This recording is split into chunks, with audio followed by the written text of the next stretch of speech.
on the Real Mission Impossible show. Hello, everyone. This is Coach MJ on the air. I'm live on Mission Impossible. Tonight, we're going to meet someone who is no stranger to winning, no stranger to the sports world. She's won over 35 world records, medals. She's an Olympic gold medalist. But moreover, she's got a story to share with us on Mission Impossible. I'm going to take no more time to introduce Nikki Stone.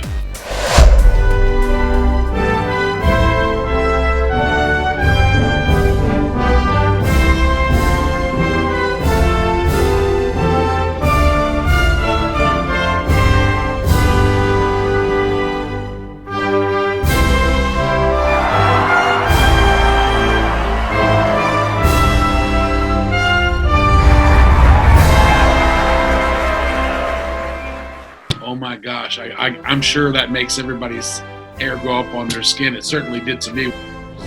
And I can imagine a 5-year-old, wide-eyed, having no idea what's possible, what's not possible, declaring, that's my vision, I see it, that's what I'm going to do. And you built the podiums to practice your acceptance speech. Exactly. I thought of my anthem playing for me. And, 22 years later, I got the reality and, listening to my anthem play, I couldn't help but have tears well up in my eyes. My hair on my back of my neck stood on end as they put the medal around my neck. And to have that dream become a reality.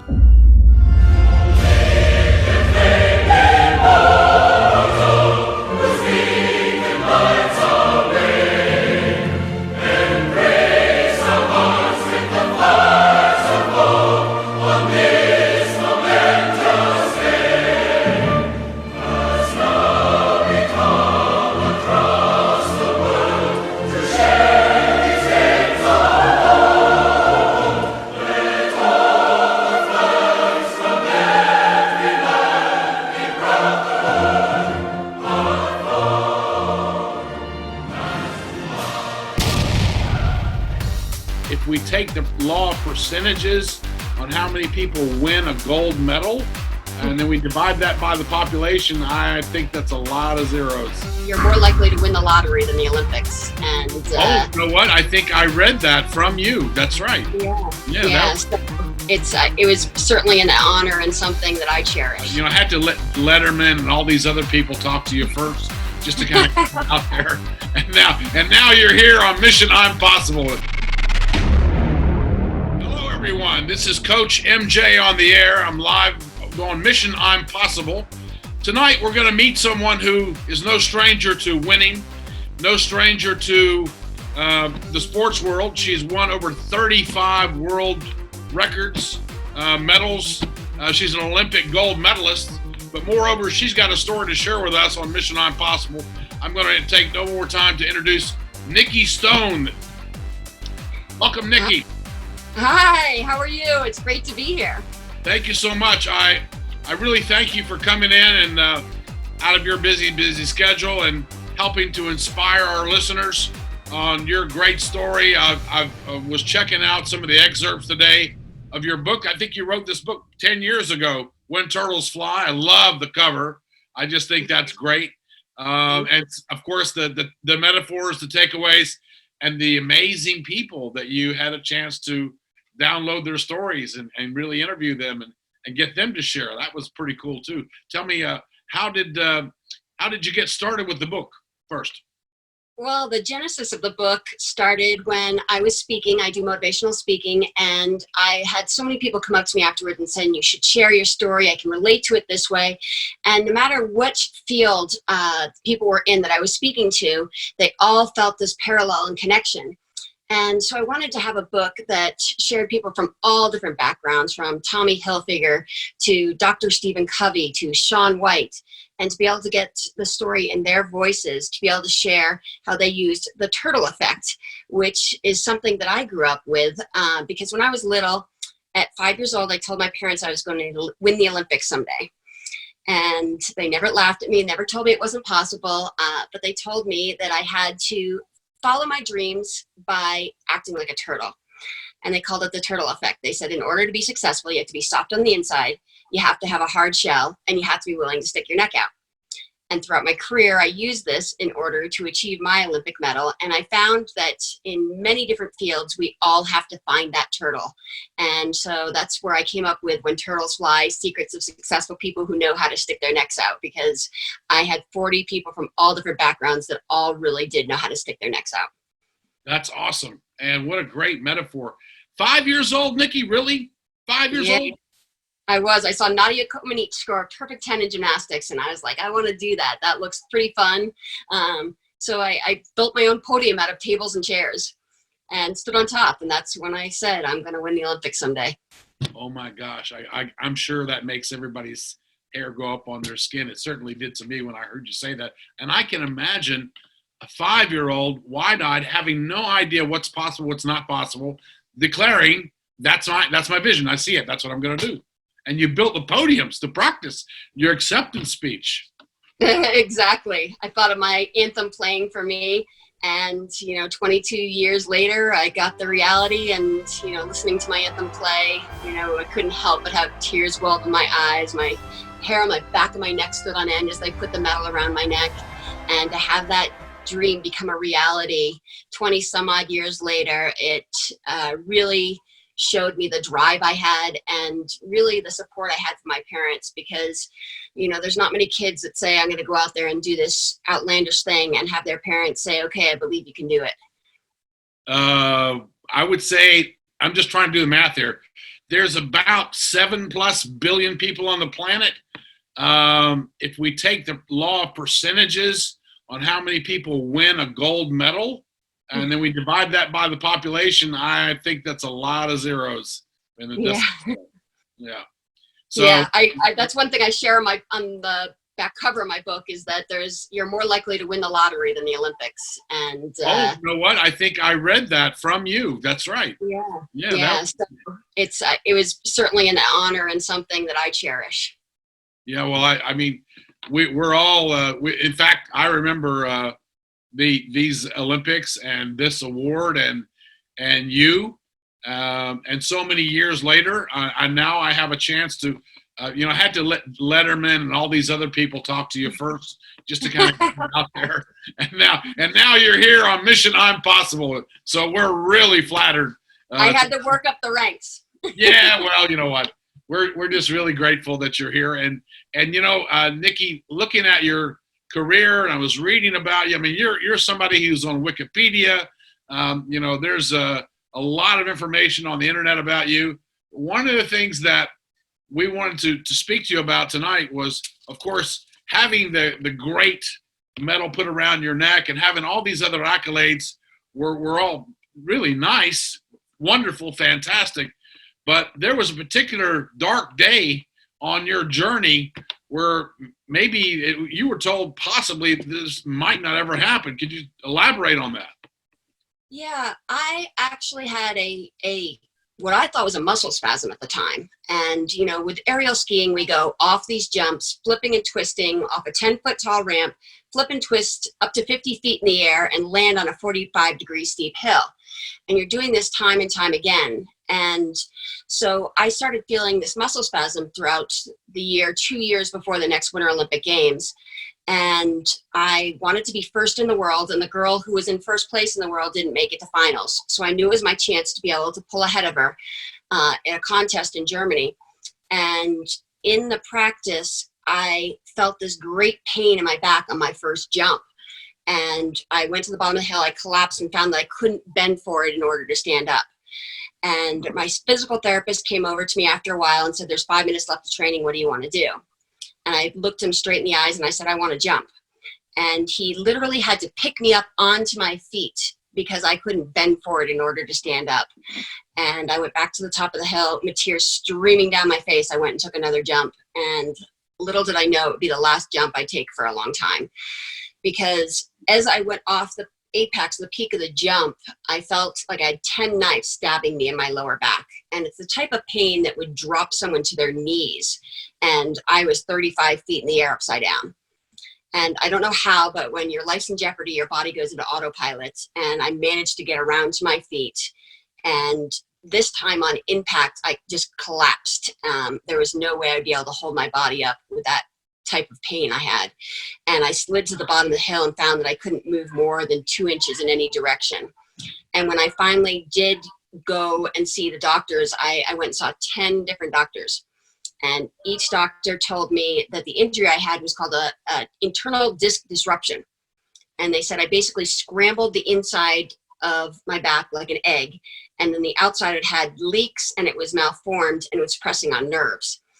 And each of the 10 doctors I saw told me that, Nikki, you're never going to jump again, and in all likelihood you'll never go back to skiing again. And this was telling this to a girl who'd had a dream for 20 plus years about going and winning an Olympic medal. And it was devastating. You know, I hit such a rock bottom, you know, to a point where I was depressed. I tried every exercise and procedure possible, including injections put into my back to try to rejuvenate the nerves. They did acupuncture, massage therapy, physical therapy. They even went to the point where they were going to burn the nerves in my back to take away the pain because I couldn't sit for more than half an hour or stand for more than 5 minutes. And I really started to spiral down, and I didn't know if I'd be able to come back to any sport at that point. Nikki, can I just ask you a question? Did these doctors, you say you saw 10 different doctors, obviously you didn't like what the first one said or the second one or the third one, so I can do the math. But did any of them tell you that, well, you see, young lady, it's because of the sport that you do and the body wasn't made to do what you do, and so you basically, through your sport, you've done it to yourself? Did they make you believe this? Oh, most definitely. You know, my injury actually wasn't from a crash. It was from the compression of landing my jumps over time. So I was actually doing too well in the sport, and all the compression, you know, you're going 50 feet in the air, landing, you know, jumps time and time again was compressing the discs in my back. And it was one of the greatest reasons they said, you know, you're not coming back to the sport. And for me, it was never a question. And so I said, okay, this doctor says no, I'm going to the next. And this doctor says no, I'm going to the next. And it was finally the 11th doctor I saw. And he said, I think you can come back from this injury, but it was going to take a big risk. And it wasn't only a risk on my part, it was a risk on his part too, because I could seriously injure myself and blow out my disc completely. So he had to take the risk in telling me to lift heavy weights to build up the muscles in my back to support those injured discs. Which is counterintuitive, of course. Exactly. And it was incredibly painful. And he told me it's going to be painful, it's going to be a big risk. And the one thing that helped me get through it was a quote by General George S. Patton that I read that said, success is how high you bounce when you hit rock bottom. And I used to take a super ball with me, and every day I'd go into the gym, I'd bounce that super ball and remind myself to have that turtle's hard outer shell. And that way I could bounce back and be ready for it. And so I knew I had to be strong, and I'd push through that excruciating pain and, you know, think about that medal. I was always had that goal in mind. You know, I was always thinking about what I could achieve, how I could win that medal, to be able to push myself to go out there and achieve something greater than many people thought was possible.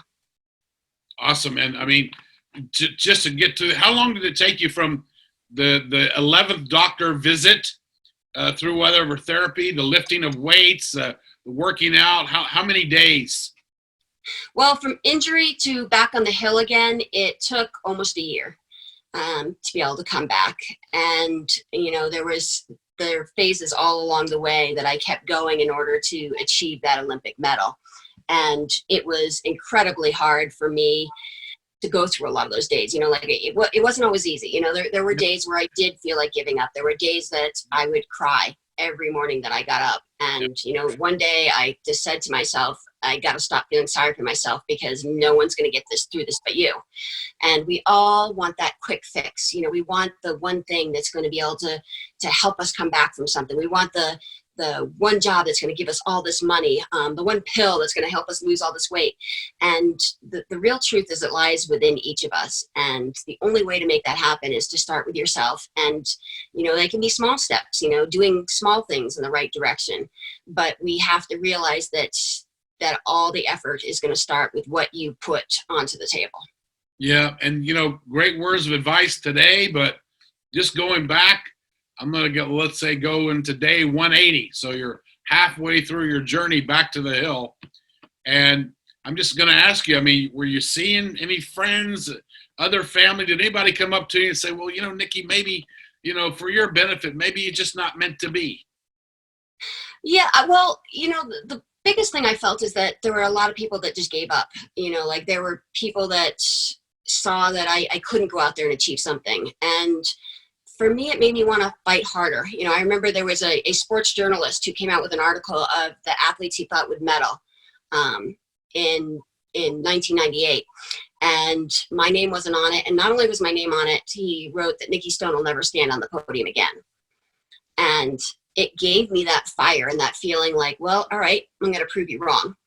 And it was probably the biggest blessing I could have gotten, because it was that extra jolt I needed in order to go out there and prove some of these naysayers wrong, prove those 10 different doctors wrong, and show them that, they weren't talking to, someone who was going to back down at the thought of defeat. It was something that was just going to compel me to try harder.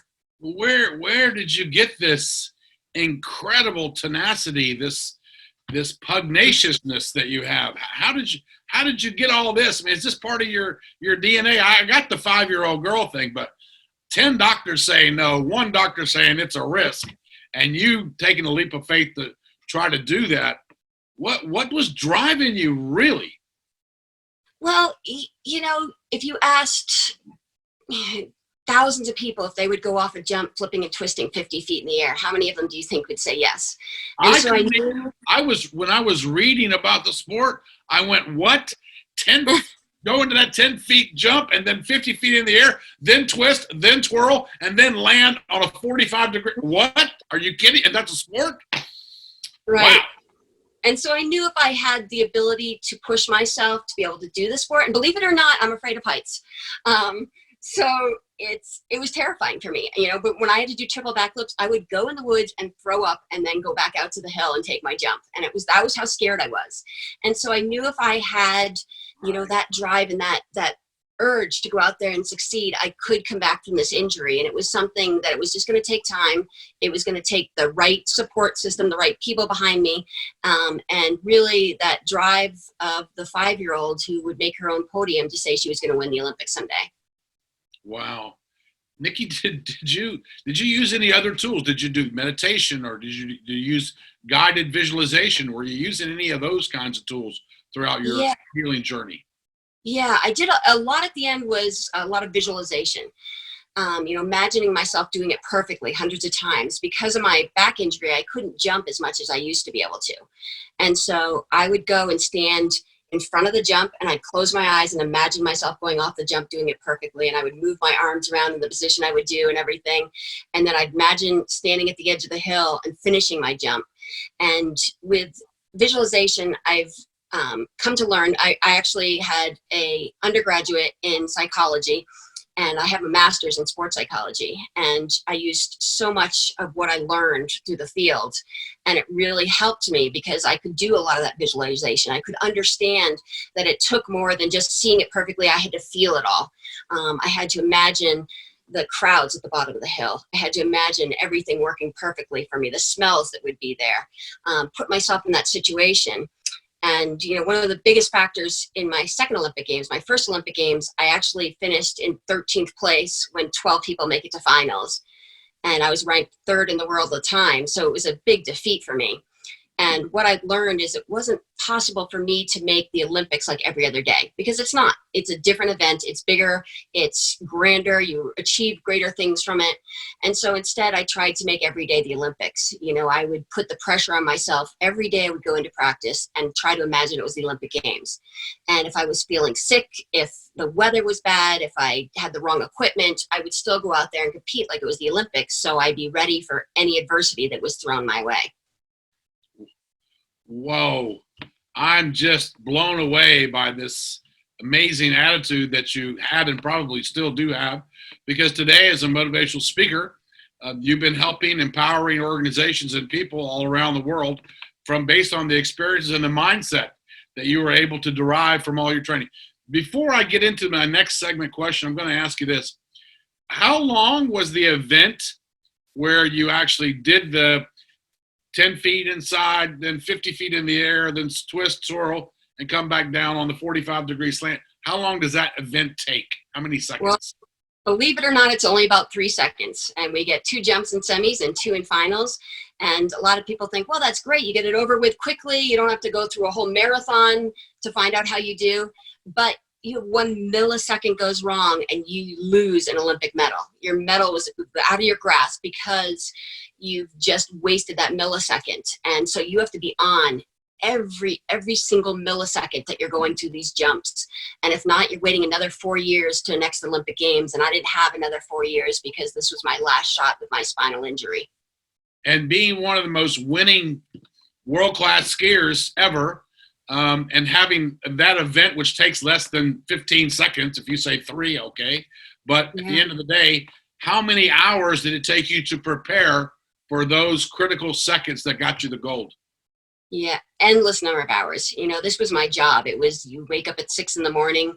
and you go for a run, then you lift weights, then you go out and train on the hill, you go on trampolines. You know, it was more than a 9-to-5 job. You know, it's 6 a.m. till 8 o'clock at night, going through every single part of it. And, you know, that's why I tell people to make sure with that turtle that you have that soft inside, because if you don't have passion for what you're doing, if you don't love what you're doing, those extra times before you achieve that greatness is really going to be thrown out the door, because you have to make sure that you're finding a way to love all the hard times, love what's going to push you through. And it's the thing that's going to, you know, make you want to stay on that path when you are hit with a number of hurdles and adversities. Any books that you read that inspired you along the way in your journey as a teenager or as a young athlete? Yeah, there were a number of books, you know, a lot within sports psychology, and there were a lot of athletes that really inspired me. And, you know, 2 of those athletes were actually speed skaters, and they're friends of mine now. One was Bonnie Blair and one was Dan Jansen. And, you know, I'd read articles, you know, that they had gone through, even to the point where Bonnie Blair said she ate peanut butter, you know, the morning of competitions because it gave her protein and it was a little bit of extra luck. And I got up the morning Olympics and I said, I got to eat peanut butter and jelly because Bonnie Blair did it. But, you know, I looked at Dan Jansen and how much he had lost. You know, he had lost his daughter with cancer, and his sister, he lost his sister with cancer, you know, right before the Olympic Games. And so much was defeated and so much pressure was put on him. And for him to be able to come back from that and to be able to go out there and achieve a medal when he had so many defeats leading up to that, you know, really for me, it was such a drive. And, you know, I look to some of these top athletes, people in the business world, you know, so many people that are in my book, you know, are all different role models and people that I'd looked up to, you know, reading their books and their stories and trying to incorporate that into my message and understanding of what I could go out there and achieve if I set my mind to it. So there is, in your opinion, then, there is a DNA strand, if you will, or an algorithm to winning. Is that right? Well, I think there are a lot of elements that work for you. You know, it all starts with having the proper mindset and putting yourself in the elements that are going to help you achieve greatness. And I think we all can achieve so much more than we actually know. If we push ourselves beyond what we think is possible. You know, I always say, you know, reach for the stars, because if you're just reaching, you know, for the outer limits, you're really not going to be able to get beyond them. And so it's something that you have to know that everything's possible. So mission I'm possible, to go out there and push yourself, because you're only going to achieve what you set your goals to. You know, if you sit there and say, I want to go out there and I want to make it onto the US ski team, that's probably as far as you're going to go. And if you go out there and say, by the way, that's a pretty darn lofty ambition right there, just to make it to the U.S. Olympics. It is, and for some people that is a goal that they're driving for. But if they want to push themselves to achieve something greater, then they have to dream of it. And it's one thing I learned with sports psychology is the people that are most successful are always pushing for higher things. So if you don't achieve every goal you've ever set out for, it's okay. And if you reach all of them, it means you probably didn't set your goals high enough. You know, like Bonnie Blair is a friend of mine, and we went to an event and I pulled my medal out of my box and she pulled a suitcase out with all her medals. And so there's always things greater that you can achieve. So we have to keep pushing ourselves and understand that sometimes we're not going to reach those goals, but if we don't push beyond, you know, the lower levels, that's all we're going to go to. Well said. I'm going to ask you now just to kind of comment, because we're taping the show in the midst of COVID, which has taken over the planet and disrupted the lives of normalcy. And today, more people are lost about what's going to happen in the future and what's going to be their world 6 months from now, a year from now. What advice could you give people who are looking for answers? Yeah, and I can relate, just because I've had greatness on the athletic field or in a athletic classroom or even speaking doesn't mean that I don't have hurdles and adversities and challenges myself. And so I'm in the same boat with everyone else. And the thing I try to do is keep that positivity and keep pushing myself. I was in a contest in Iwashiro, Japan, and it was my first year on the tour. And we went out to compete, and the weather was terrible. They didn't know if they wanted to hold the contest, and a fog had settled over the site. And they decided they were just going to hold the women's contest. And when I went up to take my first jump, I looked down at the hill and I saw that the jump was under a fog. So you couldn't even see the jumps from where we were standing. And so I turned to a girl that was next to me, a girl named Natalia Orakova, and I said, what do? We can't even see the jumps. And she said, don't worry, you'll see it when you get to it. And it was this blind faith that you had to go down and just understand that if you're going to take this leap of faith, it's going to be there for you. But you can't find that unless you actually push off and go down the hill. And sure enough, I realized, I committed to this. I wanted to win a World Cup at the time. And I thought, I'm not going to be doing it from sitting on the sidelines.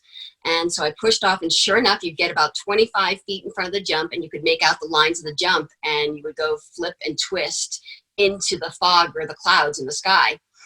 And about an hour and a half after that first jump, I went out there and I won my first World Cup. And I realized how important it was to, even though we can't see the answers, and it's really true with COVID, there's so many unknowns right now. But we have to have faith that we're going to go out there and push ourselves and push through that fog. Because if you want to sit back and relax, that's all you're going to get is a good little rest. But if you want to go out there and achieve something great, it's only going to happen if you push off and go down that hill. And to be a reminder to the beginning of your talk today with us, to be a turtle. And the 3 things that a turtle does, can you remind us again?